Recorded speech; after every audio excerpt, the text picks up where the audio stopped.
50장입니다.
나만의 왕 내 주께서 내 보초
같이 하도록 하겠습니다.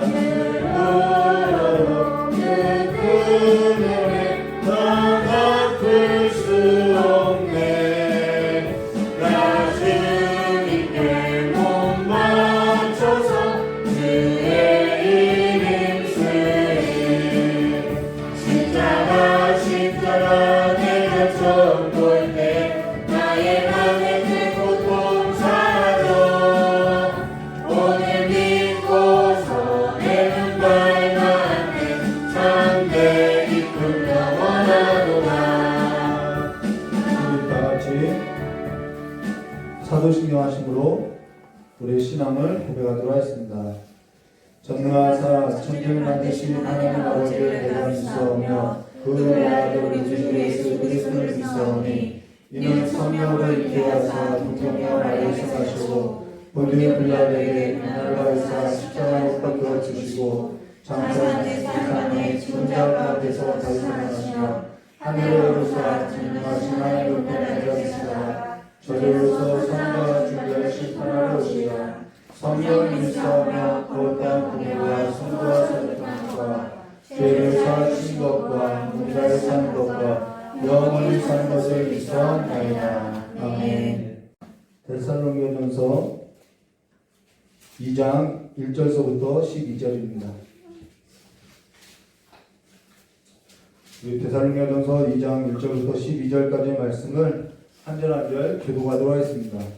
형제들아 우리가 너희 가운데 들어간 것이 헛되지 않은 줄을 너희가 친히 아나니 너희가 주님이라 먼저 빌립보에서 난 말을 흥분하였으나 우리는 믿고 많은 사람 중에 하나님의 복을 너희에게 알려주었노라.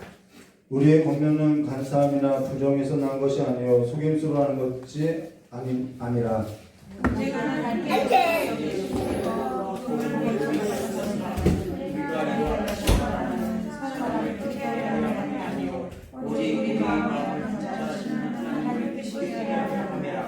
너희도 알거니와 우리가 아무 때에도 아첨하는 말이나 탐심의 탈을 쓰지 아니하는 것을 하나님이 증언하시느니라.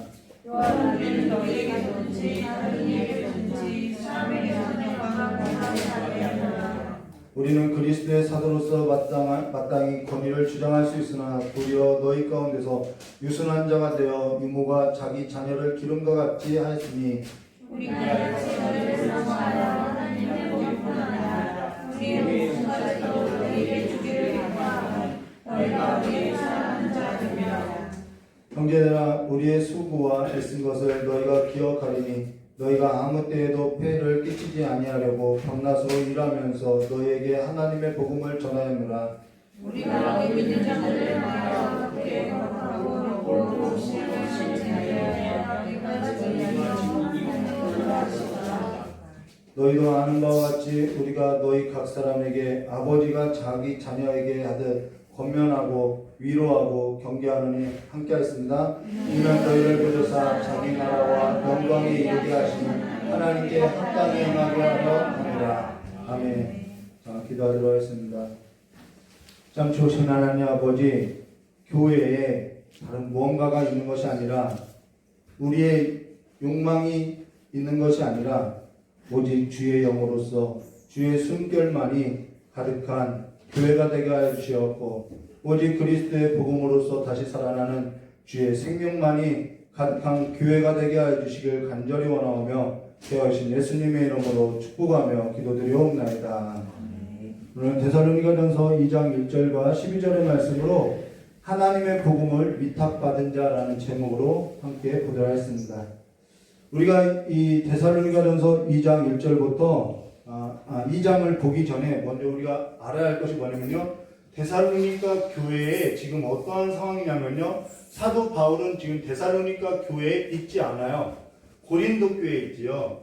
그리고 데살로니가 교회는 지금 막 생성된 지 설립된 지 얼마 안 됐다라는 것입니다. 근데 이 데살로니가 교회에 악의적으로 누구를 모함하는 세력이 있냐면은 고린도 교회에 있는 사도 바울을 모함하는 세력들이 있더라는 것이죠. 그로 인해서 얼마 되지 않은 이 데살로니가 교회의 성도는 흔들리기 시작하기도 하고 아니면은 더 사도 바울의 가르침 가운데 뿌리를 두고 살아가는 두 가지 뿌리가 있다는 것입니다. 악의적으로 모함하는 그들의 말을 듣고 그럴 수도 있겠다. 그렇지. 그러니까 사도 바울이 야밤에 절대 도주했지. 라는 그런 모함을 듣는 자들이 있고, 또 하나는 아니다. 그렇지 않다. 우리와 함께 있을 때 그가 전한 복음이 어떠한 뿌리를 안다. 이러한 무리로 두 부류가 나누어 있다는 것입니다. 그러면은 지금 데살로니가 교회는 지금 이 글을 읽을 때 데살로니가 교회와 사도 바울하고의 무엇을 보았냐면은 그들의 끈끈한 그 연결고리가 무엇인지, 교회의 연결고리가 무엇인지를 우리가 보아한다는 것입니다. 자, 그러면요, 우리 한 절 한 절 하나님 말씀 보도록 하겠습니다. 자, 설교를 할 때 데살로니가 2장 1절부터 16절에 있어서 다른 설교자는 어떻게 설교를 했을까라는 생각에 한번 찾아보았더니요, 서너 명의 그 강의 설교자의 설교가 있더라는 거예요. 근데 기간이 만료돼서 볼 수가 없더라는 거죠. 그리고 또 다른 3명의 설교자의 설교를 들었더니 이 본문의 말씀을 가지고 성경 단어로서 이렇게 해석을 한다든가 아니면은 역사적인 배경을 가지고 설교를 하는 것을 보게 됐는데요. 더 중요한 것이 뭐냐면요, 그런 역사적인 배경도 중요하고 이 단어를 풀어준 것도 중요하지만 사실적으로 우리가 보아야 할 것이 뭐냐면요, 이 데살로니가 교회와 이 사도 바울의 그 숨결을 우리가 느껴야 한다는 것입니다. 그들이 어떻게 해서 이렇게 끈끈할 수 있느냐, 그 숨결이 무엇인지 우리가 그 숨결까지도 우리가 느껴야 한다는 것이죠.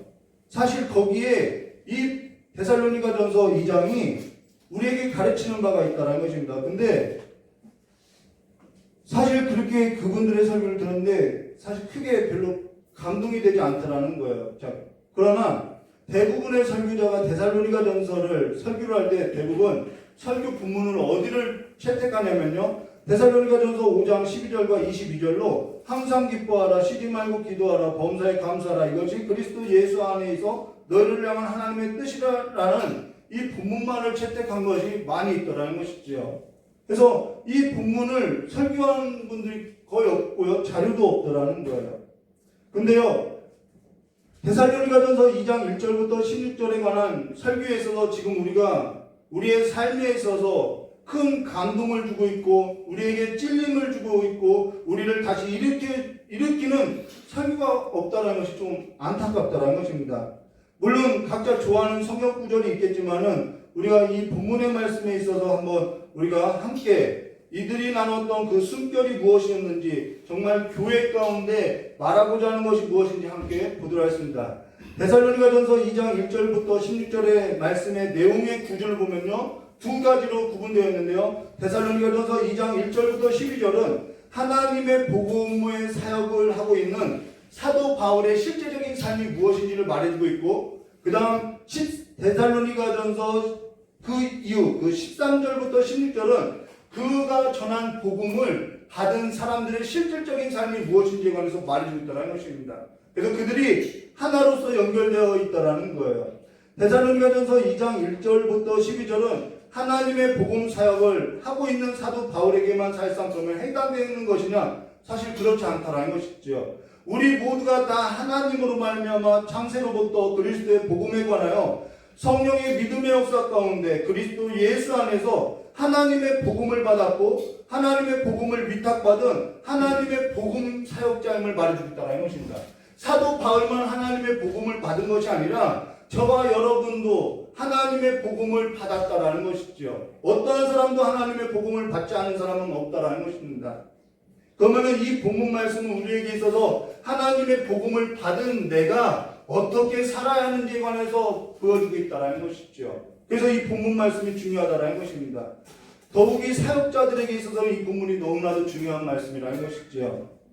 그러면 하나님의 복음이 있어서 받지 않았다고 한다면은 곧 내가 구원을 얻지 못했다는 것과 같은 말과 같다는 거겠죠. 우리는 하나님의 복음을 받았어요. 그렇기 때문에 내가 하나님께로부터 구원을 받았다라고 말할 수 있다는 것이죠. 그러면은 하나님의 복음을 받지 않았다는 것은 곧 내가 구원을 얻지 못했던 것과 같은 말임을 말해줬다는 것입니다. 그러면은 하나님의 복음을 위탁받았다면은 지금 내 삶은 어떠한 삶을 살아야 하는지 그 삶에 관해서 이야기를 해주고 있다는 것입니다. 모든 사람의 삶의 기반은 사실상 어디에 있어야 하냐면요, 내가 하나님의 복음을 받았어요. 그러면 내 삶의 기반은 어디에 있어야 하면 당연히 복음 가운데 있어야 한다는 거예요. 내가 받지 않았다면 우리의 삶은 당연히 복음 가운데 있지 않겠지요. 근데 내가 그리스도의 복음을 받았다고 하면은 우리의 삶의 모든 삶의 기반은 그리스도의 복음이 되어야 할 것을 말해준다는 것입니다. 사도 바울의 삶은 바로 그 복음이 되어 있었다라는 거예요. 그리고 그 복음을 전한 그 데살로니가 교회도 그 복음 위에 서 있었음을 말해주겠다라는 것이지요.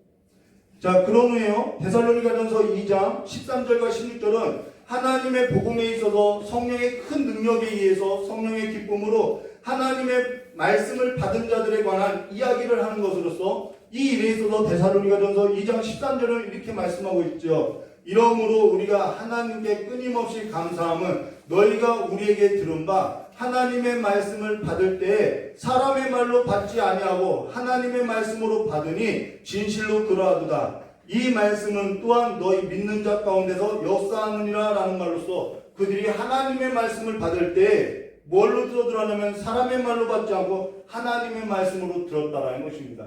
이것이 이 역사가 어디 가운데 있었냐면 고넬료 가정 가운데서도 일어났던 것을 우리가 볼 수 있죠. 그들이 사도 베드로 앞에 섰을 때 우리가 사도 베드로 앞에 섰으니 말씀해달라고 하지 않고 우리가 하나님 말씀 앞에 서 있다라고 이야기하고 있더라는 것이죠.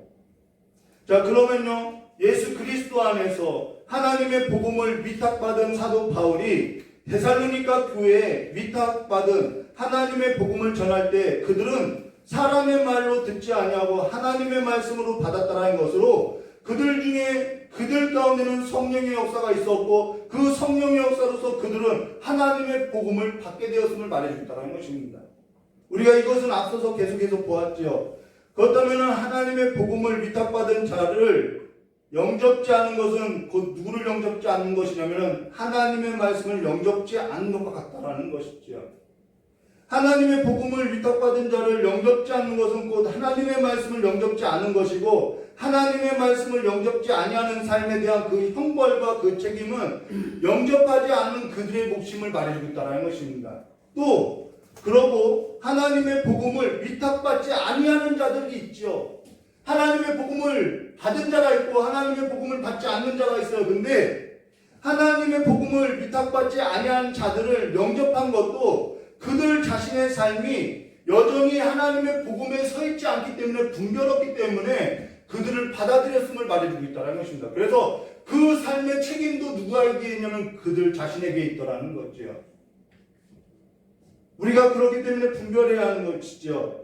하나님의 복음을 위탁받지 아니하는 자들의 말을 내가 영접한 것은 내 자신의 삶도 여전히 무거운 짐 밑에 두고 여전히 내 멍에를 두고 살아가는 삶으로서 그 삶의 책임은 내가 지고 살아간다는 것입니다. 그래서 그 삶의 짐이 무거울 때 빨리 누구 앞으로 나와야 하냐면은 주님께 나와야 한다는 거죠. 자, 그러나 사실 하나님의 복음을 위탁받지 아니하는 자들을 영접하는 것은 자신의 삶도 그들의 삶과 그 삶의 기반이 같다라는 것을 말해주고 있다라는 것입니다. 그 삶에 관한 책임은요, 고스란히 자신의 몫이 되는 것으로서 자기 자신이 짊어지고 가는 것으로서 자기 자신이 책임져야 한다라는 거예요. 그러나 하나님의 복음을 위탁받은 자들을 영접하여서 하나님의 말씀을 영접한 것으로서 그 삶에 있어서 찾아오는 고난과 그 삶에 관해서 찾아오는 능욕이나 모함은 누가 책임져 주시는 거예요? 하나님께서 책임져 주신다는 것입니다. 그 차이가 우리의 삶 가운데 있더라는 거예요. 내가 하나님의 복음으로 인해서 내가 하나님의 복음을 받았어요. 근데 그 복음으로 인해서 내가 고난받을 수 있어요. 모함받을 수 있어요. 왜 저렇게 믿느냐고 손가락 당할 수도 있어요. 근데 그 모든 삶의 책임은 누가 붙들어 주시고 누가 책임져 주냐면 하나님이 책임져 주신다라는 것입니다.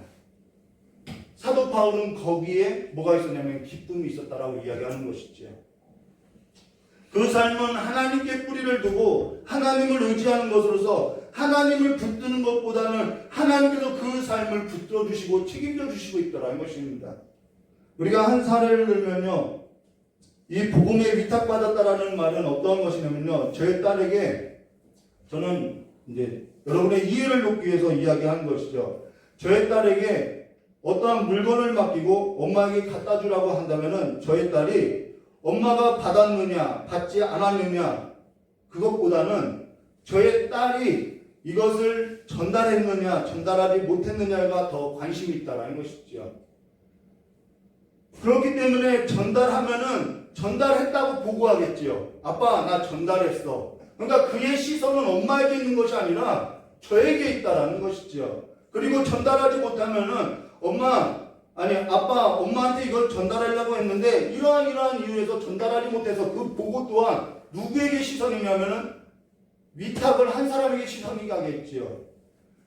지금 말하고자 하는 것은 하나님의 복음을 위탁받은 사람의 그들의 삶을 보면요. 특징은 딱 하나요. 그 모든 삶이 하나님의 복음을 위탁한 하나님께 시선을 고정할 수밖에 없는 삶으로서 그 삶의 기반이 하나님이더라는 거예요. 삶의 결과가 그들이 복음을 받았느냐 받지 않았느냐 거기에는 별 관심이 없다라는 거예요.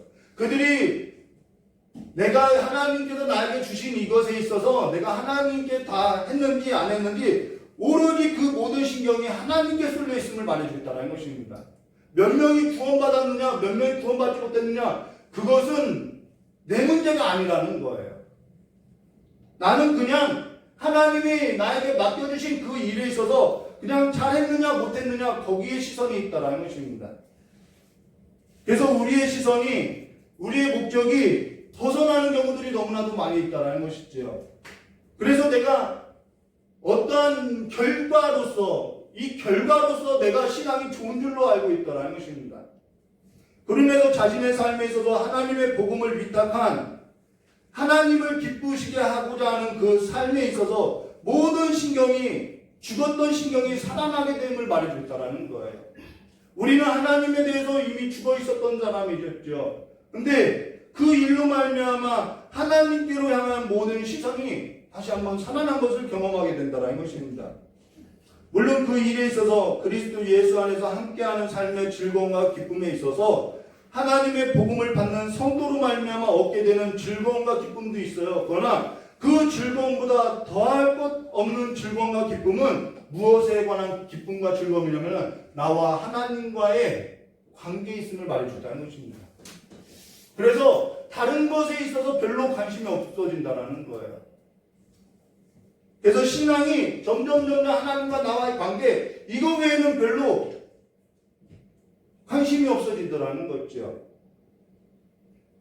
그러면서 어떤 것도 하나님과의 관계에 있어서 그 삶을 흔들 수 없더라는 거죠. 여러 가지 일들이 있어도 그 사람의 관계는 하나님과의 평강 가운데 있기 때문에 그 무엇으로도 이 삶을 흔들 수가 없겠더라는 것이죠. 악의적으로 그를 모함하든 핍박을 하든 고난이든 그 삶은 그것이 그 삶에 있어서 그렇게 큰 영향을 주지 않더라는 것입니다. 그들의 삶은 하나님께 기반을 두고 서 있는 삶임을 말해주고 있다는 거예요. 지난 주일 설교 둘째 계명에 있어서 너를 위하여라는 이야기를 했죠. 너를 위하여라고 설교를 하면서 모든 사람은 다 자신을 위해서 살아가는다라고 이야기했다는 것입니다. 그 삶이라는 것은 자신의 자본을 가지고 자기 안에 있는 그 욕심을 채우고자 살아간다는 거예요. 그러나 자기가 가진 자본과 자원은 늘 결핍된 것으로서 한계가 있다는 것이죠. 우리의 자원과 자본은요 늘 한계가 있어요. 어떠한 것도 한계가 없는 것은 없다는 것입니다. 늘 연약하죠. 근데 하나님을 자기 자본으로 삼고 살아가는 삶은 늘 부족함이 없다라고 이야기한다는 것입니다. 왜요? 하나님이요 한계가 없으신 하나님이기 때문에 그분을 힘입고 살아가는 삶은 늘 사망의 음침한 골짜기를 다닐지라도 부족함이 없다라고 이야기한다는 거예요. 우리의 삶은 하나님의 영으로 충만하지 않으면요 넘쳐날 수 없는 삶임으로써 본래 사람은 땅의 흙으로 지음을 받은 것으로서 늘 하늘로부터 자원을 공급받아야만 숨을 쉬고 살아갈 수 있음을 말해줬다는 것입니다. 저와 여러분은 위로부터 오는 공급하는 그 손길로 인해서 삶을 살아가야 한다는 것이죠. 정확하지는 않지만은 제가 어떠한 이야기를 들었는데요. 이게 어떠한 이야기예요. 근데요, 한번 들어보세요. 일곱 개의 보물 상자가 있는데 이를 발견한 사람은 행복하지 못하더라는 거예요. 7개의 보물 상자 안에는 각종 금은보화가 가득 차 있는데 나머지 그 한 상자만이 반만 채워져 있다라는 것이죠. 그래서 그것을 발견하는 사람은 그 나머지 한 상자를 왜 이건 안 채워졌지? 그러면서 그걸 채우기 위해서 애를 쓰면서 늘 만족하지 못하고 늘 부족하다고 생각하면서 살아가더라면 이게 사람이라는 거예요. 그러나 하나님으로 말미암아 사는 사람은 늘 뭐라고 얘기하면 내 잔이 넘치나이다라고 고백하고 살아간다는 것입니다. 그 삶의 고백으로 말미암아 하나님으로 말미암아 살아가는 삶의 기쁨과 즐거움을 자기 안에서 찾아볼 수 있음을 말해줬다는 거예요. 오늘 그 삶에 있어서 오늘 1절 말씀을 이렇게 말씀하고 있죠. 형제들아 우리가 너희 가운데 들어간 것이 헛되지 않은 줄을 너희가 친히 아나니 라고 한 것으로서 사도 바울이 헛되지 않다라고 이야기하고 있다는 것입니다. 그러면은 어떠한 것이 헛되지 않다라고 하는 것일까? 대부분의 설교자가요 이 말씀을 어떻게 해석하냐면요 이렇게 이야기해요. 결과 중심적인 해석으로서 결과 중심적인 설교를 하는 것으로서 사도 바울이 빌립보와 데살로니가에서 고난과 능욕을 받고 정말 힘겹게 정말 벌거벗김을 당했죠. 매를 맞았죠. 근데 불량배로 인해서 내쫓김을 받았죠. 그런 정말 어려운 고난 가운데 있었는데 그럼에도 불구하고 하나님의 복음을 전했고 그 결과로서 뭘 얻었다라면 데살로니가 교회에도 그래도 적지 않은 무리들을 얻게 된 그 결과로 인해서 자신이 헛되지 않다라고 이렇게 이 본문 말씀을 해석하는데요. 이 본문 말씀을 뭐 그렇게 해석한다고 말한다고 제가 뭐라고 하는 것은 아니지만요. 이 말은 그러한 의미가 아니라는 거예요. 그러다면은 결실이었으면 헛된 것이냐는 거죠. 여기서 말한 헛되지 않다라는 것은 결과 중심적인 말을 가지고 한 것이 아니라 목적 중심적인 삶을 가리켜서 말하는 것으로서 하나님의 복음을 위탁받은 삶에 있어서는 헛된 것이 없음을 말해줬다는 것입니다. 그래서 성부는요 실패도 없고요 헛된 것은 없다라는 거예요. 결과 때문에가 아니라 그 삶 자체가 헛된 삶이 아니라는 거예요.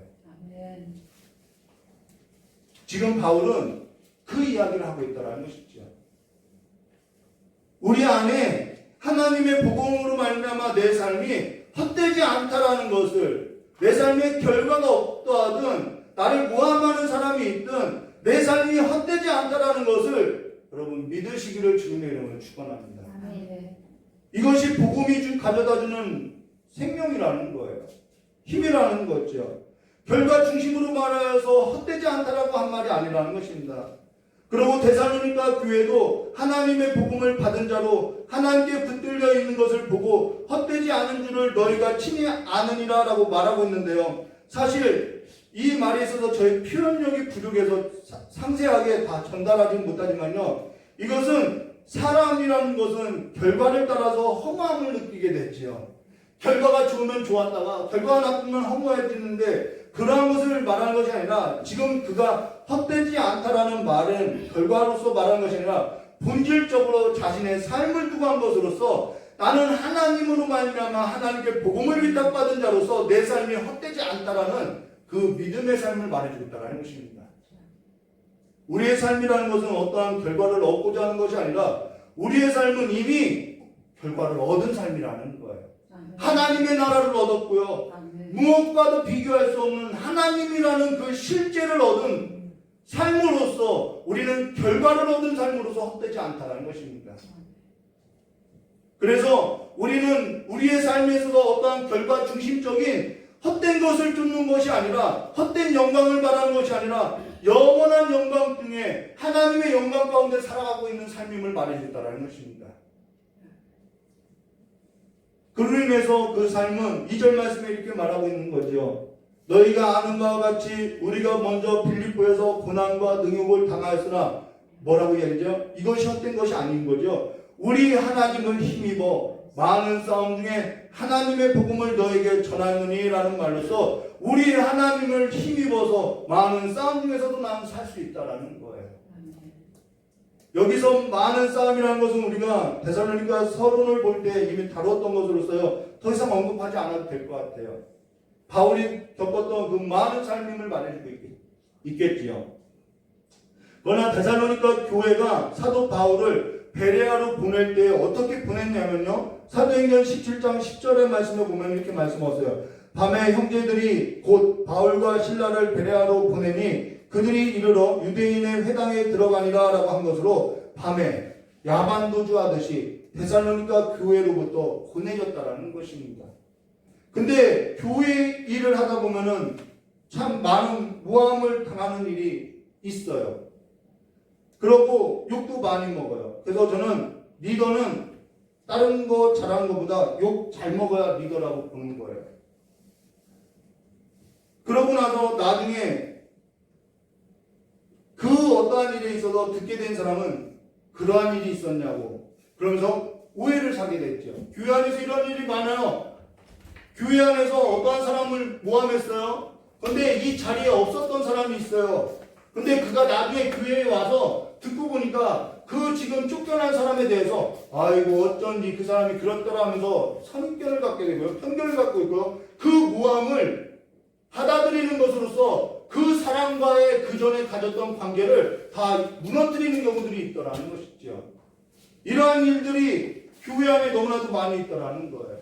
지금 사도 바울은 데살로니가 교회에서 고린도로 갔어요. 근데 악의적으로 사도 바울을 모함하는 자들이 있었어요. 근데 여기에 야반도주를 한 일이 있어서 막 모함을 하니까 그들에 있어서 아이고 내가 사도 바울 그럴 줄 알았지 어쩐지 뭐 예루살렘이 어렵다고 하면서 우리에게 헌금을 내라고 하더라 이런 이야기로 모함을 하더라는 거예요. 그래서 지금까지 그와 함께 그리스도 예수 안에 있었던 그 관계를 뭐하는 거예요? 무너뜨리더라는 것이지요.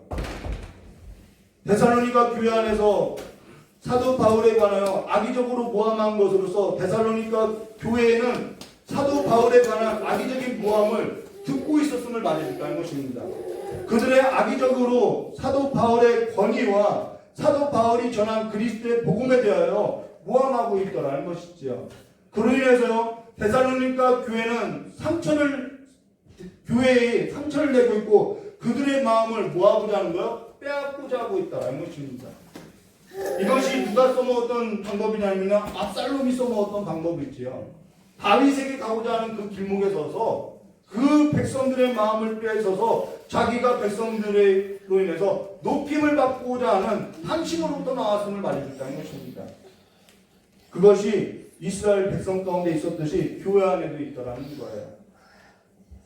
근데 그들이 살아가는 삶의 차원이라고 하는 것은 결과적으로 보면은 자기가 얻고자 하는 것에 있음을 말해준다는 것입니다. 하나님께 기초한 것이 아니라는 거예요.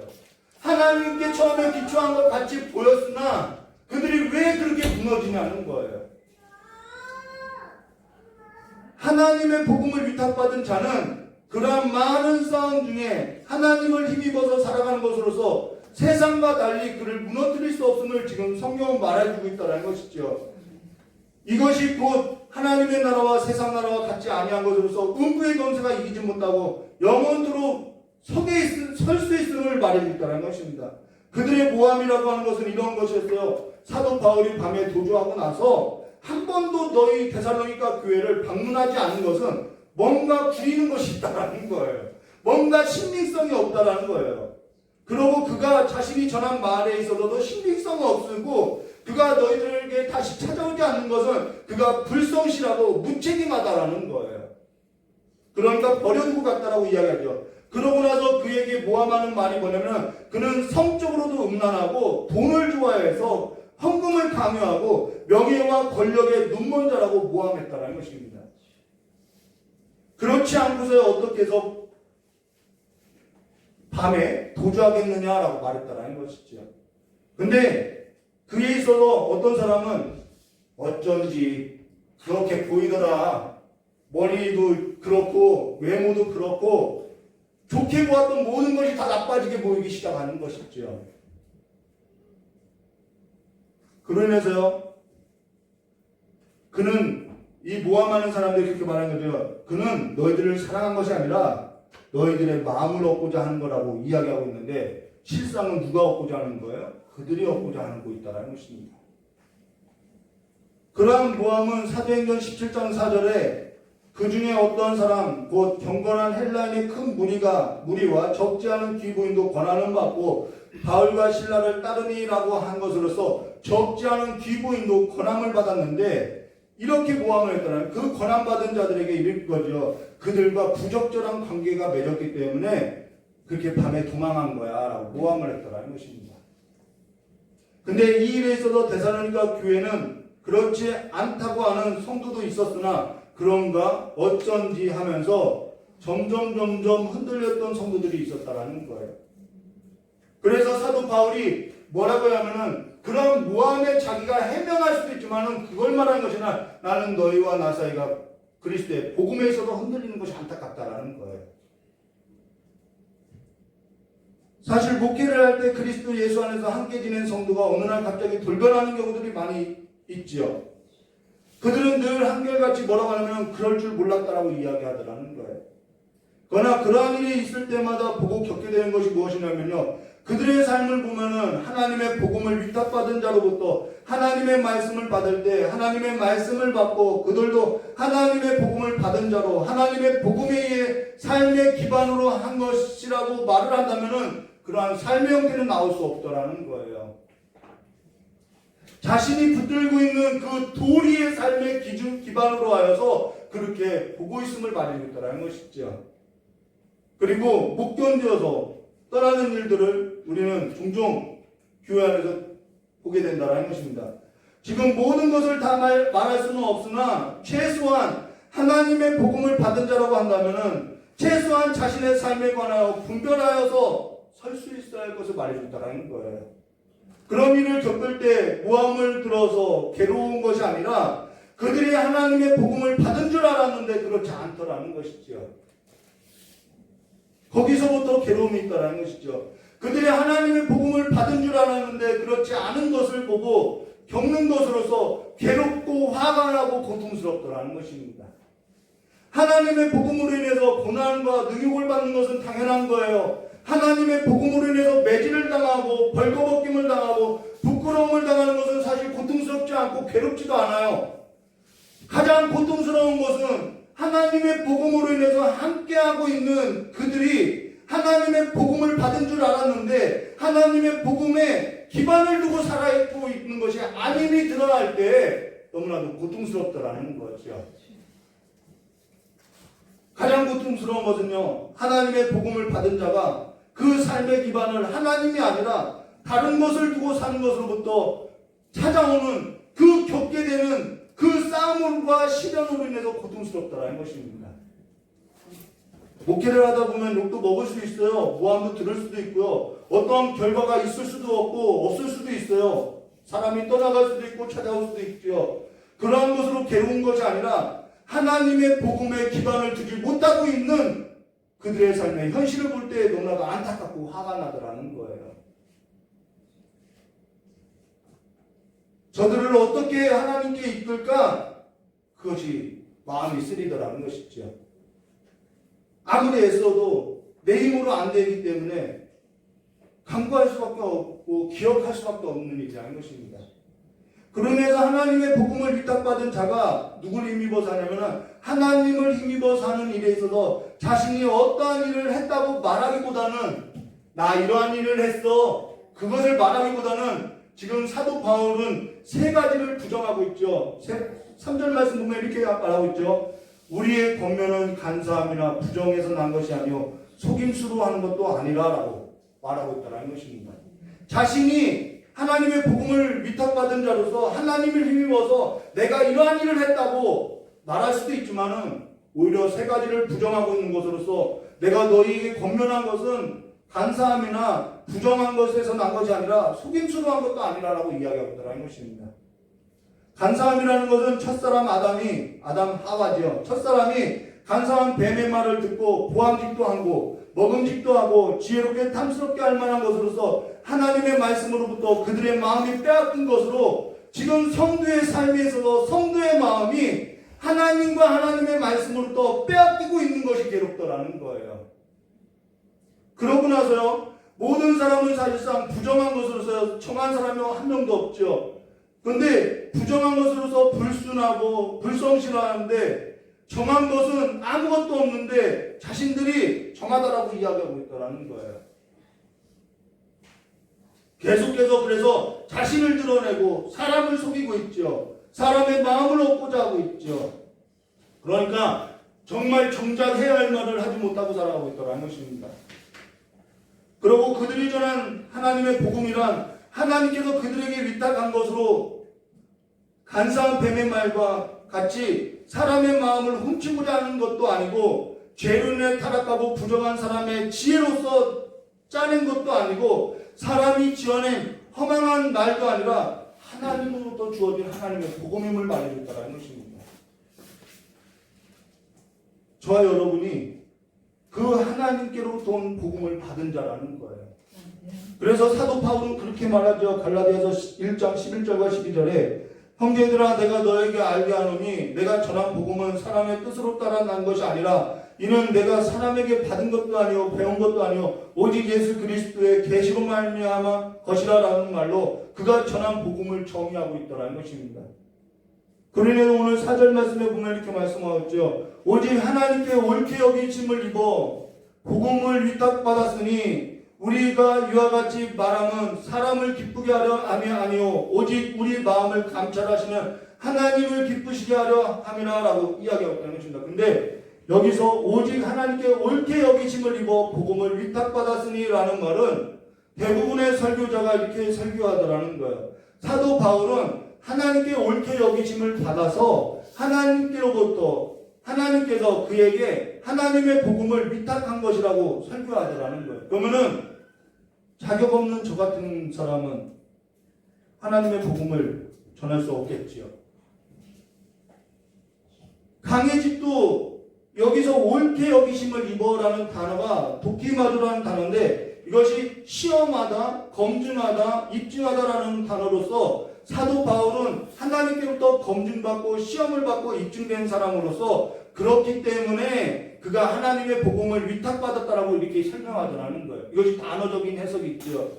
근데 사도 바울이 한 번도 자신이 그렇게 내가 하나님께로부터 검증받았어 라고 그래서 나는 하나님께 복음을 위탁받았어 라고 성경 어디에도 말한 적이 없다라는 거예요.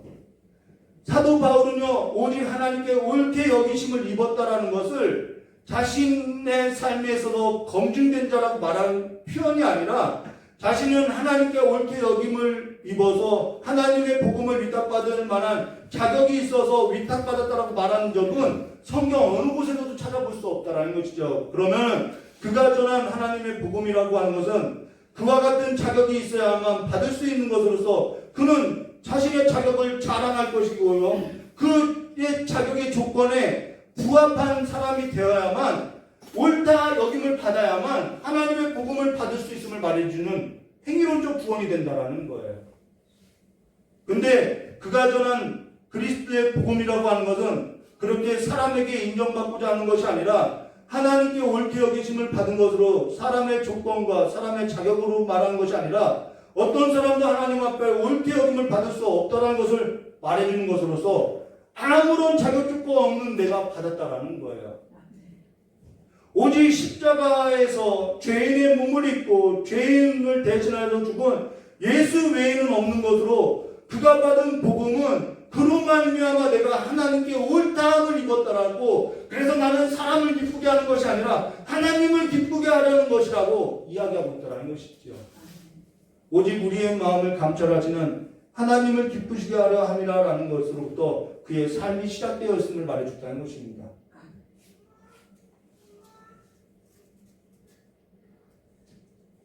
그가 하나님께 옳게 여김을 받은 그 하나님의 은혜에 감당할 수 없었던 거겠죠. 그러면서 5절과 6절에 이렇게 말씀하셨죠. 너희도 알거니와 우리가 아무 때에도 아첨하는 말이나 탐심의 탈을 쓰지 아니한 것을 하나님이 증언하시니라. 또한 우리는 너희에게서든지 다른 이에게서든지 사람에게서 영광을 구하지 아니한다라고 말한 것으로 세 가지 악을 구하지 않지요. 그 세 가지 악을 구하지 않는 것이 뭐냐면 아첨하는 말과 탐심의 탈을 쓴 것과 사람의 영광을 구하지 않더라는 거예요. 사실 아첨이라는 것은요, 폭력과 똑같은 거예요. 아첨은 그냥 사람이 그냥 사람으로서 저렇게 겸손하게 사나보다 그냥 예의를 갖추어서 살아오나 그렇게 말하지만은 성경은 아첨을요 폭력과 같다라고 이야기하고 있어요.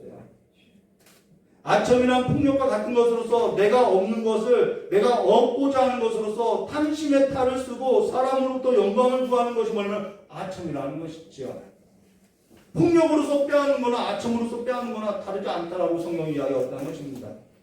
그러면서 7절과 8절에 이렇게 말씀하고 있어요. 우리는 그리스도의 사도로서 마땅히 권위를 주장할 수 있으나 도리어 너희 가운데 유순한 자가 되어 유모가 자기 자녀를 기름과 같이 하였으니 우리가 이같이 너희를 사모하여 하나님의 복음뿐 아니라 우리의 목숨까지도 너에게 주기를 기뻐함은 너희가 우리의 사랑하는 자가 됨이라라고 이야기하고 있죠. 저는 이 복음 말씀 너무 좋아요. 너희가 우리의 사랑하는 자가 되었다라는 것이죠.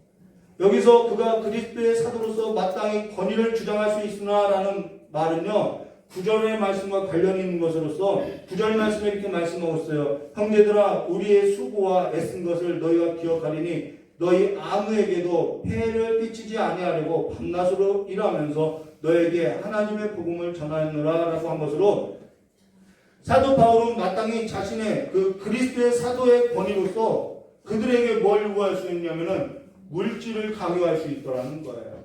물질을 요구할 수 있어요. 근데 그는 수고하고 애쓴 것을 기록하라고 하면서 악의적으로 모함하고 있는 그들과 달리 그 악의적으로 모함한 그들은 뭐라고 얘기했냐면은 사도 바울이 돈을 좋아한다고 이야기했더라는 것이죠. 근데 내가 너희에게 함께 지낼 때 뭐하는가? 밤낮 일하면서 너희와 지난 것을 기억해 보라는 거예요. 내가 어떻게 살았는지 기억하라고 이야기하고 있죠. 나는 아무에게도 폐를 끼치지 아니하고 밤낮으로 일하였다고 이야기했죠. 이는 그리스도의 복음에 의하여 재림을 기다리는 삶에 있어서 지침이 되는 것으로서요. 일부 잘못된 종말을 갖고 있는 사람들은요. 이를 팽개치지요. 아니요. 우리는 복음을 가진 자로서 우리에게 주어진 삶의 일을 그리스도의 재림의 날까지 살아가는 거라는 거예요. 어떠한 시험도 종말론과 같이 이를 팽개치고 살아가는 삶이 아니라는 것이죠. 자, 여기서요. 도리어 너희 가운데 유순한 자가 되어 유모가 자기 자녀를 기름과 같이 하였으니 라고 한 것은 대가를 바라지 않았다라는 것이죠. 대가 바라고 하나요? 목회자가 뭘 요구하면요. 곱지 않게 돈을 바란다고 그렇게 모함을 하고 다니는 경우들도 있는데요. 우리 교회는 없어서 정말 다행인 것 같아요. 자, 그러나 목회자가 뭘 요구했느냐 그것을 따져 묻기 전에 먼저는 자신의 삶을 좀 복음 안에서 깊이 살펴보았으면 좋겠다라는 거예요. 그 순간순간이 하나님의 복음에 의한 삶이었는지 목회자도 뭔가를 요구할 때 그 삶에 있어서 정말 하나님의 복음에 섰는지 살펴보아야 한다는 것입니다. 그러고 나서 우리 10절 말씀 보면 이렇게 말씀하죠. 우리가 너희 믿는 자들을 향하여 어떻게 거룩하고 옳고 흠없이 행하였는지에 대하여 너희가 증인이요 하나님도 그러하시다라는 말로서 하나님도 그러하시다라고 이야기하고 있죠. 이러한 삶이 되었기를 주님의 이름으로 축원합니다. 한날 저희 딸이요 저에게 이제 어버이날이라고 해서 아빠 뭐 갖고 싶은 거 있어? 뭐 필요한 거 있어? 저에게 묻길래 저희 딸에게 이렇게 말했어요. 아빠는 너에게 있어서 바라는 것도 없고 갖고 싶은 것도 없고 아무것도 없어. 다만 바라는 것이 있다면은 너 끝까지 하나님 사랑하고 다른 사람에게 있어서 하나님의 사람으로서 좋은 사람이 되고 좋은 일을 하면서 건강하게 그리스도 예수 안에서 너가 정말 행복하게 살았으면 좋겠어 라고 이렇게 말을 했어요. 그랬더니 저희 딸이 그 말을 듣더니 아빠 바라는 거 없다면서 되게 많네. 뭐 하는 거야? 라고 이야기를 하는 거예요. 뭐가 없어? 많구만. 그러는 거예요. 사실 성경이 우리에게 말하는 바가 그러한 내용인 것이죠. 사실 저희 딸의 입장에서 보면은 뭐 많다고 할 수 있어요. 그러나 부모의 입장에서는요, 부모를 위한 것이 아니라 너 자신의 삶을 두고 하라고 이야기하는 것이지요. 자신의 부모를 위한 것이 아니라 너 자신을 위한 삶을 살 것을 말하는 것으로서 자식으로부터 내가 뭔가를 얻어내고 바라고자 하는 말이 아니더라는 거예요. 성경이 하나님이 우리에게 뭔가를 요구하고 뭔가를 하라고 하는 말이 아니더라는 거예요. 우리의 삶을 위해서 하나님은 끊임없이 너가 이러한 길을 가기를 원해 라고 이야기하고 있더라는 것이죠. 복음을 받은 사람은, 하나님의 복음을 위탁받은 사람은 성도들에게 뭔가를 요구할 때 뭔가 끊임없이 저 사람을 내가 앵벌이로 만들어야겠다, 그 개념이 아니라 저를 길로 인도하기 위함이라는 것입니다. 근데 자녀는 자신이 뭔가 해드려야 한다라고 생각하기 때문에 자꾸 요구한다라고 생각하는 신앙이 있다는 것이죠. 여러분이 그 삶의 신앙으로부터 자유케 되시기를 주님의 이름으로 축원합니다. 그리고 11절과 12절에 그래서 이렇게 말하는 거죠. 너희도 아는 바와 같이 우리가 너희 각 사람에게 아버지가 자기 자녀에게 하듯 권면하고 위로하고 경계하느니 이는 너희를 불러다 자기 나라와 영광에 이르게 하시는 하나님께 합당히 행하게 하려 함이라라는 말로써 사도 바울이 요구하는 것은 다른 것이 아니에요. 내가 뭔가 얻고자 하는 것이 아니라 너희가 복음 안에서 하나님 나라의 백성으로서 그렇게 살기를 원한다, 그 말을 하고 있다는 것입니다. 내가 그리스도의 사도로서 너에게 내가 전한 복음에 대한 대가를 요구할 수 있어. 근데 도리어 나는 그렇게 하지 않겠다라는 거죠. 왜 그러냐면은 나는 그리스도 안에서 너와 내가 뭐라는 거예요? 복음 안에서 다 같은 사람이라는 거예요. 여러분, 세상 신은요, 강한 신이 있고요, 낮은 신이 있고요, 여러 신이 있어요. 그래서 큰 신이 있고 작은 신이 있죠. 그래서 귀신을 쫓아낼 때도 이 귀신을 쫓아내려면 이 귀신보다 더 큰 신을 불러가지고 꾸짖어서 쫓아내야 하지요. 근데 성경이 말하는 신론은 그런 것이 아니라 하나님 외에는 신이 없어요. 그렇기 때문에 하나님 안에서 모든 사람은 다 뭐한 사람이에요? 같다라는 거예요. 높고 낮음이 아니라는 것이죠. 모두가 다 자녀의 삶을 살고 부모의 삶도 우리는 살아갈 거라는 거예요. 근데 하나님의 복음을 위탁받았다고 하는 것은 하나님으로 말미암아 옳게 여김을 받은 삶에 있어서 하나님의 은총을 입은 삶에 있어 모르는 자들이 아니라는 거죠. 그 삶의 모양은 여러 가지로 다양할 수 있어요. 그러나 분명한 것은 하나님의 복음을 받은 자들의 삶은 그 모든 삶의 그 다양함의 그 기초가 예수 그리스도와 십자가 외에는 없다는 것입니다. 삶은 다양하게 다 살아도 돼요. 그러나 그 모든 삶의 기초와 기반이 예수와 십자가밖에 없더라는 거예요. 하나님의 복음을 받은 자가 아니면 그 삶의 기반은 당연히 예수와 십자가가 아니어도 다른 말을 할 수 있겠지요. 그래서 사람의 도리를 가르칠 수도 있겠죠. 우리는 데살로니가전서 2장 1절과 12절의 말씀을 가지고 하나님의 복음을 위탁받은 그 삶이 무엇인지에 관해서 우리는 다시 한번 보아야 할 것으로서요. 1절과 2절에 이렇게 말하죠. 형제들아, 우리가 너희 가운데 들어간 것은 헛되지 않은 줄을 너희가 친히 아나니 너희가 아는 바와 같이 우리가 먼저 빌립보에서 고난과 능욕을 당하였으나 우리의 하나님을 힘입어 많은 싸움 중에 하나님의 복음을 너에게 전하노라 라는 말로써 그들은 하나님을 힘입어서 살아가고 있고 하나님께로부터 오직 하나님께 옳게 여김을 받은 자들로서 하나님께 붙들린 삶으로서 하나님께서 책임져 주시는 삶으로서 하나님의 자녀된 기쁨으로서 살아갈 것을 말해줬다는 것입니다. 자격 없는 내 힘이 아닌 찬송가 가사도 있죠.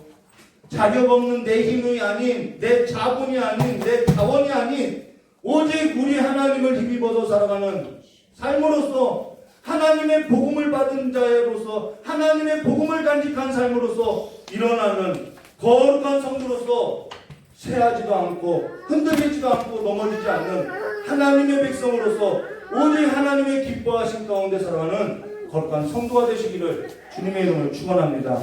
같이 기도하도록 하겠습니다. 참 좋으신 하나님의 아버지, 날마다 하나님께서 땅에 운행하시고 수면 위에 운행하시고 날마다 말씀하여 주시고 날마다 그 삶 가운데서 불러 일으켜 주시는 것 같이 우리의 삶 가운데도 주님의 호흡으로서 주님의 생기로서 함께하여 주심으로 말미암아 날마다 주로 말미암아 일으켜지는 삶이 될 수 있도록 복을 내려주시었고, 이제는 위로부터 임하는 그 복이 단절되어서 가뭄이 있고 기근이 있는 삶이 아니라 날마다 위로부터 공급하여 주시는 그 여호와 하나님으로 말미암아 충만케 되는 삶이 될 수 있도록 주님께 역사하여 주시었고, 이 땅 가운데 어려운 삶에 있어서 주를 힘입어서 천지를 창조하신 주님을 힘입어서 살아가는 성도의 삶이 될 수 있도록 복을 내려주시길 간절히 원하오며 귀하신 예수님의 이름으로 축복하며 기도드리옵나이다.